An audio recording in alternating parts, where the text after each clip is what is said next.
Gracias por continuar con nosotros aquí en Dinámica Económica. Ahora sí, ¿verdad? Hablaba del despido. Que cuando el empleador despide al empleado con causa justificada porque el empleado cometió una falta grave.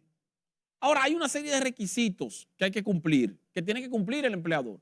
Vamos a suponer que el empleado cometió una falta grave. Voy a poner una falta grave en el Código de Trabajo. Voy a poner una de las 19, pero voy a poner una que sea fácil. Por ejemplo, si el empleado falta 2 días consecutivos o 2 días dentro de un mismo mes, sin justificación y sin permiso, y sin avisar al empleador, el empleador tiene el derecho de despedirlo sin cesantía. Entonces vamos a suponer que un empleado faltó el día 5, el día 4, faltó, se desapareció, no apareció el trabajo, y el día 6 tampoco apareció, el día 5, perdón, 2 días corrido, no apareció. Al día siguiente, el día 6, sí fue a trabajar. Entonces, la empresa automáticamente le notifica a ese empleado que va a ser despedido por falta, por haber faltado 2 veces sin, sin autorización, ¿verdad? Bien. Entonces la empresa tiene que notificarle eso al Ministerio de Trabajo también.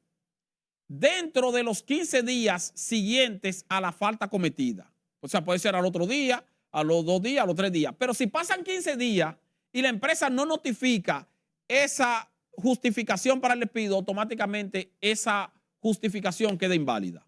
Tiene que ser en 15 días. Por ejemplo, bueno, la falta se cometió el 4 y el 5. Bueno, antes del día 10, 5, 15, antes del día 20. Antes del día 20 de ese mismo mes, entonces la empresa tiene que notificar ese despido. Pero no solo eso, sino que cuando la empresa notifica ese despido, que le hace esa notificación al Ministerio de Trabajo y posiblemente al mismo empleado, y decide entonces despedir al empleado, entonces tiene que entregarle una carta al empleado donde se especifique que está siendo despedido por esa razón, pero esa comunicación al empleado tiene que ser dentro de las 48 horas a partir de cuando se hizo la notificación ante el Ministerio de Trabajo o al mismo empleado. No sé si me doy a entender. O sea, tú tienes 15 días como empleador para tú tomar la decisión. Entonces, dentro de esos 15 días tú tomas la decisión. Ahora, cuando tú tomas la decisión que tú solo notificas al empleado, tú tienes que notificarle eso al empleado dentro de 48 horas. Muchas veces ocurre que el empleador despide al empleado, le notifica el despido, y cuando le da la comunicación, en la comunicación no se especifica la hora exacta en que se le dio esa notificación. Y posiblemente se le dio esa notificación 49 o 50 horas después de haber sido notificado. Entonces, cuando ese empleado va a un abogado laboral, el abogado laboral le dice, no, ese despido no aplica. ¿Y por qué no aplica? Bueno, porque pasaron 48 horas. Hasta 1 hora que haya pasado. 49 horas no. Entonces, muchas veces el empleador incurre en ese error. El empleador tiene que asegurarse que le notifiqué el día 7 a las 6 de la tarde. Entonces, el día 8 o el 9.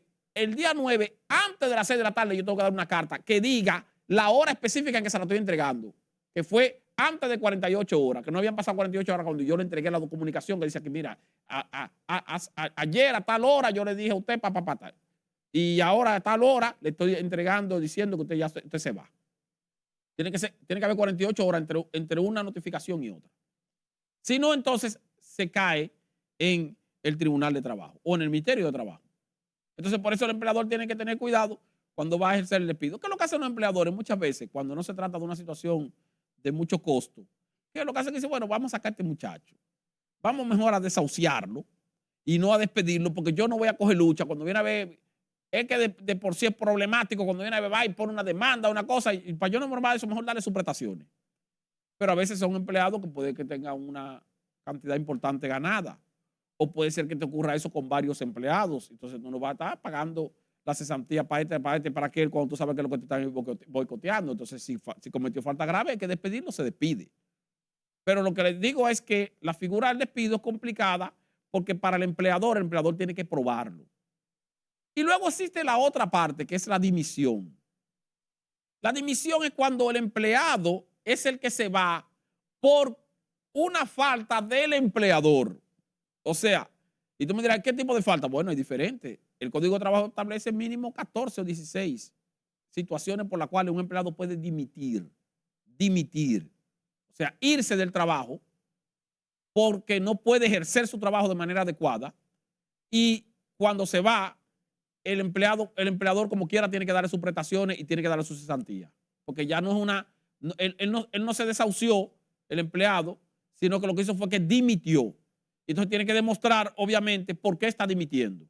Puede ser por asunto de acoso sexual, acoso laboral, puede ser porque el empleador te prometió que tú ibas a trabajar en un horario específico y luego te está obligando a trabajar en otro horario, por ejemplo. El contrato de trabajo dice que tú ibas a hacer tal o cual labor y ahora te están poniendo a hacer otra cosa que no corresponde, pero tiene que ser demostrable. El asunto es que para eso, en la dimisión, ocurre lo mismo que con el despido. El empleado tiene 15 días para notificar ante el Ministerio de Trabajo y ante su empleador que está dimitiendo a partir de cuando se produce la acción que motivó la dimisión. O sea, el día 5 me pasó un asunto que me crearon una situación que justifica mi dimisión, porque no puedo ejercer mi trabajo de esa forma porque mi empleador me está creando un problema. Bueno, pues yo voy a dimitir. Pues entonces yo tengo que notificar eso dentro de los 15 días a partir de cuando se produjo esa causa de la dimisión. Y luego entonces tengo 48 horas para notificarle formalmente a mi empleador, al Ministerio de Trabajo, que yo estoy dimitiendo. 48 horas a partir de cuando yo le hice la notificación a mi empresa. Sin embargo, ahí sí hay una diferencia porque el empleado no tiene la obligación de notificarle eso a su empresa dentro de 48 horas a partir de cuando le informó que iba a dimitir, sino al Ministerio de Trabajo. O sea, fíjense que hay una diferencia porque en el caso del empleador al empleado, cuando es el despido, tiene que notificarlo tanto al ministerio como al empleado.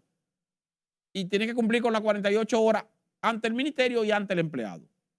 Sin embargo, en el caso del empleado con el empleador, si es una dimisión, tiene que cumplir con esas 48 horas de notificación al ministerio, no así al empleador. No tiene la obligación de que al empleador, no, yo se lo comuniqué dentro de las 48 horas correspondientes al Ministerio de Trabajo. Y ya el Ministerio de Trabajo tiene la información, entonces ya procede esa dimisión. Entonces la diferencia es esa, que el desahucio es cuando usted se va de la empresa por su propia voluntad y entonces renuncia automáticamente al derecho de cesantía. Pero porque usted se fue por nada, porque, bueno, tal vez por conseguir otra oferta, lo que sea, por su propia voluntad, pero por nada malo. El desahucio también es cuando la empresa sale de usted, lo manda a usted para su casa por su propia voluntad sin ningún tipo de motivo. Y en ese caso sí tiene que pagarle el derecho de cesantía. El despido es cuando la empresa te manda para tu casa porque tú cometiste una falta grave. Y en ese caso la empresa no tiene que pagarte la cesantía. Y la dimisión es cuando tú como empleado te vas de la empresa porque la empresa cometió una falta contra ti. Y en ese caso, entonces sí la empresa tiene que pagarte el derecho de cesantía. Por eso se le llama las 3D, porque cada uno de los conceptos empieza con la letra D. Desahucio, despido o dimisión. Esas son en esencia las tres formas mediante las cuales se termina una relación de trabajo entre un empleado y un empleador. Y las tres están bastante bien claras en el Código de Trabajo, que es la ley 1692, y aparte de eso están bastante bien claras ante los ojos del Ministerio de Trabajo y de los tribunales de trabajo. Pero repito, lo que generalmente se da es cuando de manera unilateral una empresa puede pues prescindir de los servicios de un empleado y pagarle sus prestaciones correspondientes sin ningún tipo de conflicto.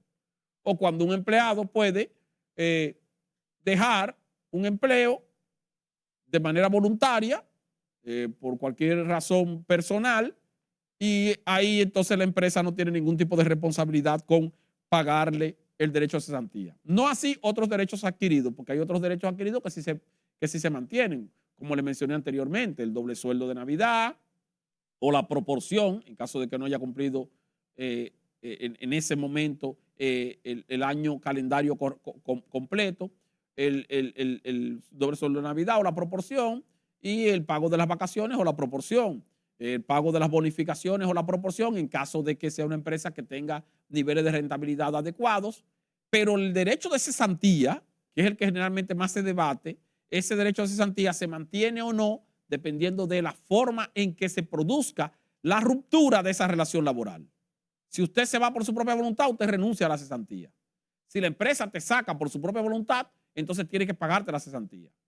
Si la empresa te despide porque tú cometiste una falta grave, entonces la empresa no tiene que pagarte la cesantía. Pero si eres tú quien dimite por una falta grave de la empresa, entonces la empresa tiene la obligación de pagarte la cesantía. Así las cosas en el mercado laboral. Luego vamos a hablar de otros aspectos más adelante, porque hay muchos asuntos que están vigentes, porque ese código de 1992 sigue vigente, pero que pudieran cambiar tomando en cuenta de que en el Congreso ahora mismo se está discutiendo un proyecto de reforma de ese código en algunos aspectos. Pero hemos llegado al final de este espacio.